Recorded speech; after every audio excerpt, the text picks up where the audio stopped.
So, welcome back to our next tutorial where we're gonna show you how to build a template and how to connect your template to your feed. So we connected our feed, and what we can do right now is move on to templates. And you will see that I already created the templates. This is the template we will try to redesign, but right now we're gonna do it from scratch. So first step is create a new template. And as you can see, like, you can give it a name. So we'll call this demo to square wine carousel. And you can pick a format. So yeah, there are a couple predefined options, such as a rectangle, the standard Facebook link ad format, but also small carousel, big carousel, and a custom size. So for example, if you want to create something for stories or Pinterest or whatever platform you like, you can just go with a custom design. For now, I will go with a large carousel. So press create. And what we see right now is like the template builder. It's a clean white canvas at this moment. And yeah, you can see I have an option to add like different shapes, images, but we're not going to use that yet because this is not connected to a feed. And in order to get like all the dynamic information, such as the price, the title, the images, we need to connect it first. So save this and close it. And if we refresh this page, we will see that there's an extra template available. If we go to feeds, go to our feed, and we have it connected already to a template, but we want to remove this and we want to connect it to our new template. Yes, confirm, and I save this, go back to my template and open it again, and now it's connected. So from here on, I can, well, select dynamic elements, etc., etc. What I personally like to do when I'm designing a template, I like to get an example, or at least something that has like some colors in it, logo. So yeah, I have a bit of a reference, and I will show you later on why that's quite handy. So I just drag and drop this inside the template builder if you want to add like images or etc. Resize this a little bit and remove myself here. So first thing to start off is, yeah, I want to have like this pink purplish background. So in order to do that, I add a shape, and the way to do that is just select it, hold shift if you want to maintain aspect ratio so it's nice equally square.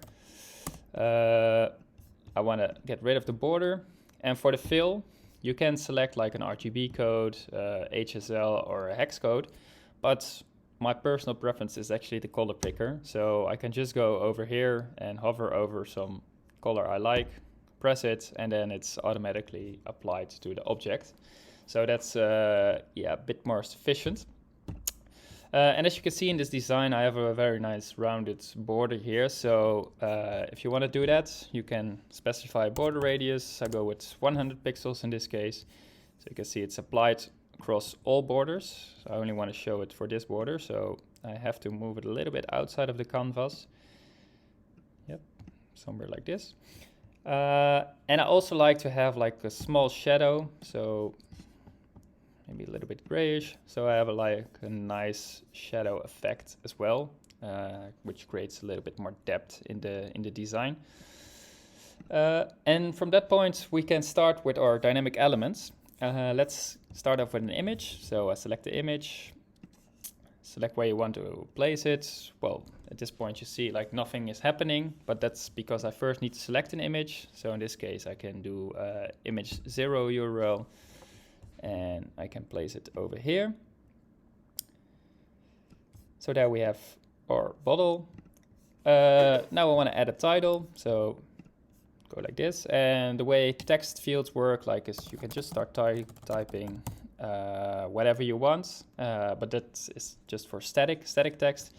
If you want to add like dynamic text, you see the option here, dynamic text, select it, and then you can pick like any field you want, which is included in your feed. So for us, we would like to have the title first. I like to center it a little bit more. Center align it. Select a nice font. In this case, I go for BT Serif. And let's not BT Serif. I want to go for source serif. Go for 600 italic and make it a bit bigger.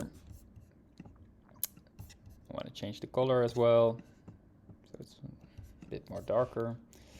And if I want to create like the next element, I can just do Command C or Control C and Control V to copy paste the field and just drag it down. And in this case, you see like we have actually two dynamic fields combined. So first you see the size, and secondly is the description.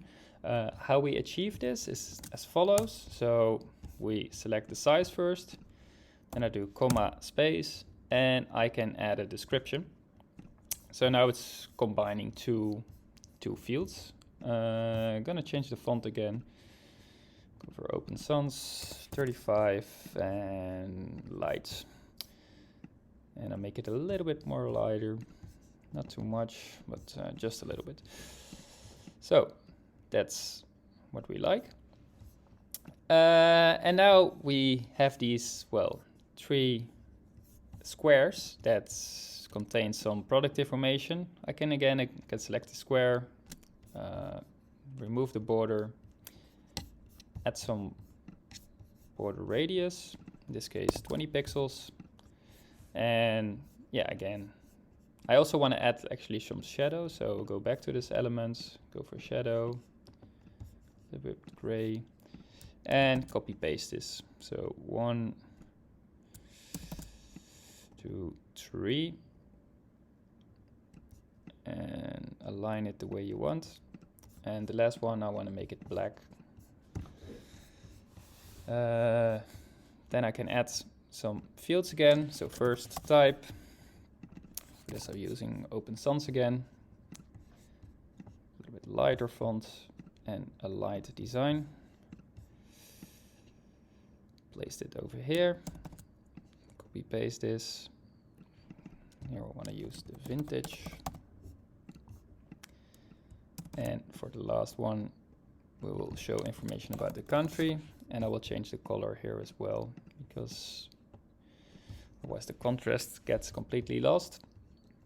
So what I will do right now is copy paste this again and add our first dynamic field. And I want to go for a bit bolder design again and a dark design. So here I want to select the wine type and increase the area. So we got a wine type. Copy paste this, do the same for year.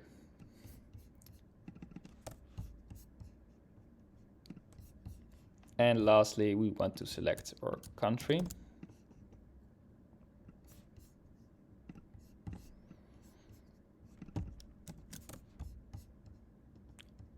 Yes. In this case, we can do something extra.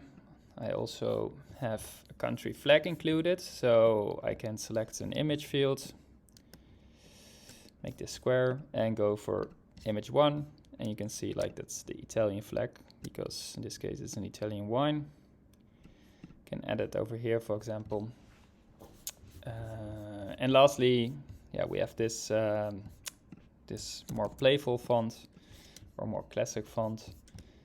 So it's also based on the title. We'll flip it first, then change this to the dancing script, and change the fill quite drastically and go for 600 weight. A little bit more. And there you have it. It's like we're almost finished. Looks pretty good. I'm pretty satisfied with it. If you want to add, like, for example, something like a logo, you can just drag more information in. So here, for example, I have a logo, and I can resize this, put it at the bottom, for example.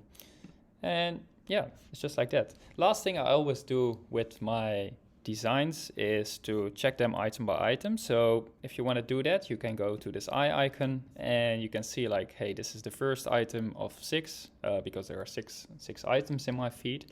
And by going up and down, I can see like if everything is well aligned for all the items, the objects, if it all works out, if nothing is like, for sometimes you have like items with very long titles, for example, and it can look a little bit strange if the text is filling outside of the design, for example. You can see the Chardonnay, maybe it's a little bit longer, so I want to align it a little bit more to the left. But other than that, everything is looking pretty good and pretty satisfied with it. So we can press save. And in our next step, we will show you how to connect this again and how to process this to your feed.